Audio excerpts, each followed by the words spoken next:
قيمة هذه الضريبة اللي هي حاجة و30 مليار في قلب الموازنة العامة للدولة.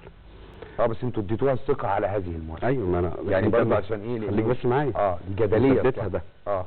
انت المفروض ما تحطش قيمة الضريبة دي قبل اقرارها، لان ده اولا انتهاك دستوري.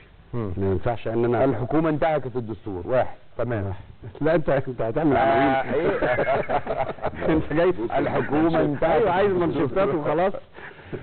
تمام. يعني حطت المجلس في حرج ان اكنها ضامنه قراره.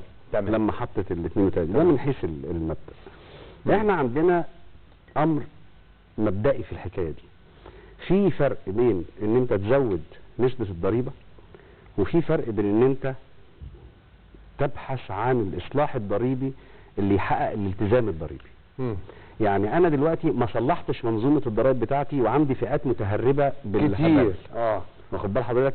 لا عملت هيكله ولا قاعده بيانات حقيقيه مرتبطه بالرقم، اولويات مرتبكه، تقديم القوانين على الاصلاح. صحيح. وبالتالي انت جاي اول حاجه بتفكر فيها ان انت تجيب فلوس من الناس دون ان انت تصلح المنظومه الضريبيه الاول. انا بتصور انه كان لابد من ان انت تفكر لي في الاصلاح الضريبي الذي لم يبدا بعد حتى هذه اللحظه. تمام. لا اتربط بقاعده بيانات ولا حاطين حتى في الموازنه العامه موازنه الضرائب الاي تي سيستم. ما اعرفش اذا كنتوا حاطين ولا مش حاطين. فالقضيه انه في استسهال. انت عندك استسهال من الحكومه. استسهال. لما تيجي تقدم لي قانون الضريبه القيمه المضافه وتحط لي حد التسجيل نص مليون جنيه، وما تقدمليش معاه قانون المشروعات الصغيره والمتوسطه، يبقى انت بتهدر على الدوله ادخال جزء كبير جدا من الاقتصاد الغير رسمي بتدخله في الاقتصاد الرسمي. واخد بالك؟ بتدفع الشركات الكبيره لانها تفتت الاعمال بتاعتها عشان ما تخضعش للضريبه الى اخر الكلام ده. طيب بس معلش استاذ خالد، انا عايز اسالك سؤال استدراكي. حضرتك قلت الحكومه انتهكت الدستور في ده، وقلت اولويات مرتبكه. الحاجتين ما لهمش علاقه بجوهر القانون، لكن هل قانون القيمه المضافه من الاولويات ولا لا؟ انا هقول لك اهو، انا جاي لك، انا لسه بكلمك دلوقتي كده. يعني هي عملت 4 قبل 3، انت موافق على الاثنين بس عايز 3 قبل 4، ولا انت مش موافق خالص على القانون؟ انت كان سؤالك انت ايه على الشاشه حاطه؟ حاطط ايه؟ هل هي طوق نجاه ام فخ؟ مش كده؟ تمام. هي لا طوق نجاه ولا فخ. امال هي اداه. لما تحطها ضمن منظومه اصلاح ضريبي على بعضه ممكن تؤدي غرضها. لما تحطها في منظومه فيها تشوه ضريبي وفيها عدم الالمام باللي بيحصل على ارض الواقع. حلو قوي. يعني خالد يوسف مع القانون ولكن ضمن حزمه. لا لا لا لا لا لا انت ما تقولنيش اللي انا بقى معاك على الهواء. بس معايا يا خالد. ما اقصده انه لازم اهيئ المناخ تحت، عشان انا ده بقوله لك كواحد لسه هدخل لك تاني بقى في القانون نفسه. ادخل لي في القانون. القانون نفسه انا بعتقد ان فاتوره الاصلاح الاقتصادي انت بتدفع قيمه مضافه وانت في اوروبا وانت خارج بتاخدها من المطار. ده صحيح ولا لا؟ ده صحيح.